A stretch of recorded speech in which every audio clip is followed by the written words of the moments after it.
Next, we'll look at the costing system. There are basically two approaches to assign manufacturing and operation costs to products produced or services rendered, which is job order costing and process costing.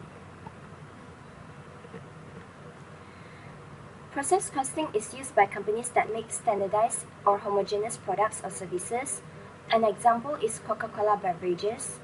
And job order costing is used in companies that offer customized or unique products or services. An example is a one-of-a-kind wedding gown designed by Royal Bank. Next, we'll look at the costing system in Gloria coffees. We find that in Gloria coffees, both job order costing and process costing are used. An example of job order costing is when a customer ordered 50 sets of BBQ roasted chicken from Gloria coffees. Instead of salads, she would like them to be substituted by mashed potatoes to be served alongside the chicken. And since different materials are being used now, there will be a change in cost and a separate cost record is needed. An example of process costing is when a company secretary ordered for 70 cups of same regular hot cappuccino for the company's annual meeting. And next, we'll look at the cost accumulation, cost measurement, and cost assignment.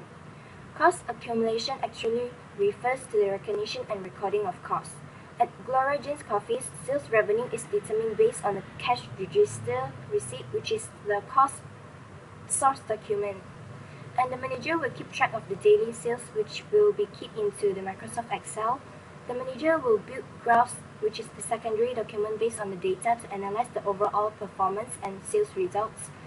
And monthly sales report is submitted to the headquarters of Gloria Coffees in Australia. There's a fixed template for the employee's time ticket, and different vendors will have different templates for order forms. Next is the cost measurement. Once costs are accumulated, they can be classified and then associated with the units produced. There are two ways to measure the costs associated with the production or service. First is the actual costing, which is actual cost of direct materials plus direct labor plus overhead costs.